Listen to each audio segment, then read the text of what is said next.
welcome here Dr. Didar Singh. In being able to do this, you just saw, basically that film was showing what FICCI does. FICCI, incidentally, is a large, very old organization. We were established in 1927. And today we have something like about 250,000 members, member companies, that form FICCI or are directly connected with us. What we do, besides obviously being an industry voice, what we also do is a lot of work in the development space. And that's why we are here at TiEcon to do this innovation and entrepreneurship connect. Now, today's session is really on entrepreneurship and global entrepreneurship at that. So what I wanted to bring here were a couple of ideas which I think you might want to dwell on or think about.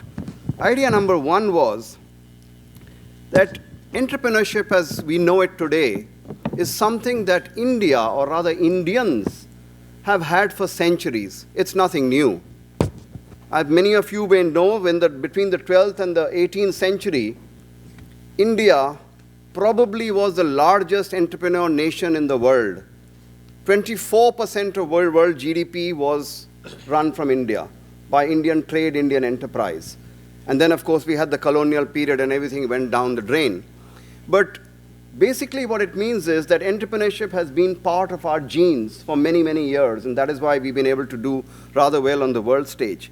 However, when we look at entrepreneurship today, there is another great tradition of India that we need to dwell a little bit about, which is the philosophy behind Indian thought leadership. And that philosophy, in many ways, is a philosophy of renunciation. If you look at Lord Buddha, if you look at Lord Mahavira, what did they do? They gave up everything that they had, went into really a life of suffering, and then attained nirvana, or attained knowledge. Does that presume, therefore, that renunciation is a necessity for innovation? That's a question I'm leaving for you. And if you interpret it in today's day and age, what it means is renunciation of status quo. That's what you guys are all about. When you talk of disruptive innovation, you're actually attacking or working against what is today referred to as the status quo, whether it is in industry, whether it is in economy, whether it is in government. That is the kind of entrepreneurship that you need to look at as we look ahead. Let's look at another Indian tradition, which is the famous caste system. Of course, it's derived all over the world, and we ourselves in India today say that everybody is equal and you shouldn't be in it. But if you look at the economic context behind it, what was it? It was essentially domain expertise-based groupings. You had a certain domain expertise. You followed that expertise for an economic part of your connection, whether it was, research and education, which Brahmins had. You had defense and security for the Kshatriyas. You had the next level, which was obviously the trading and business, which was Vaishyas, and you had vocational professions, which were Sudras. So it was domain expertise split up into different parts. But today, when we look at the economy today, whether we look at Indian economy or the world economy, we are really talking of convergence. And we are talking of convergence where all of these 3 or 4 expertise actually join together into today's innovation and today's entrepreneurship. And when we talk of entrepreneurship, we have to really look at today's world, where in India also we are seeing that this has really no barriers. And you've heard that several times from people around the world, and people even have spoken today of how different parts and different ideas come from all around the world. And they, in today's flat world, they all come together and form whatever we are talking about today. But in India, there is one distinct difference, and that is what you saw in some of the videos which you couldn't see so clearly.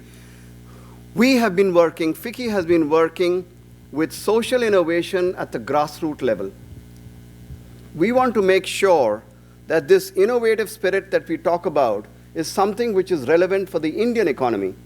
And so we talk in terms of frugal innovation, we talk in terms of bottom of the pyramid innovation, we talk in terms of social innovation.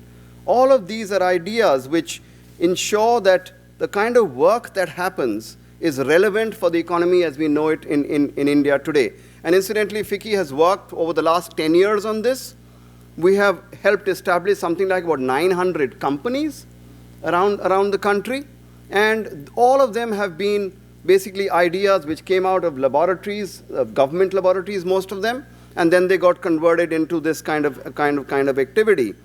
And in this is where we talk about fueling innovation.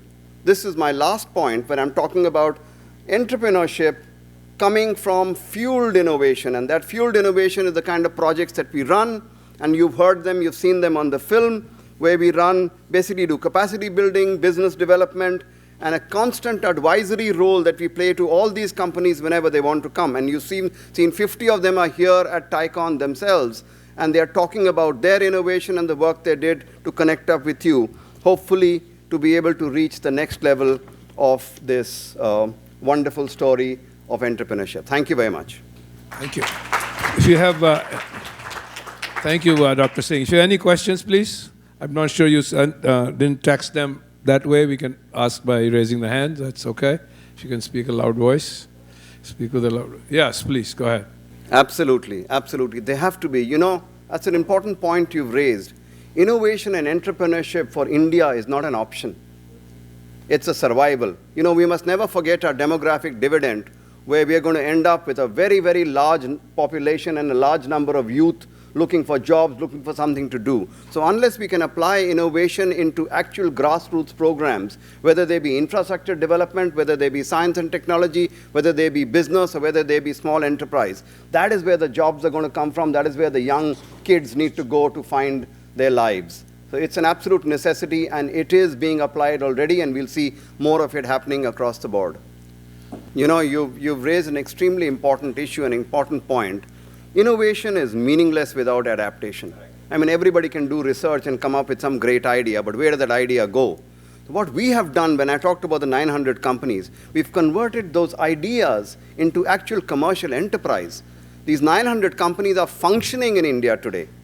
50 of them are here for you to see, and Lockheed Martin, you talked about, that was about 270 companies there that were done. And we did not a survey, we had a third-party analysis done of this 2 years ago. And they said that these companies have contributed 1,500 crores to the Indian economy already. So they were actually functional, contributing, being part of the Indian GDP story. Absolutely. It would be meaningless without it. And we are an industry body, and our purpose is to ensure that this impacts the Indian economy. Yeah. Well, with this, let me conclude. Thank you, Dr. Singh. Please. Thank you.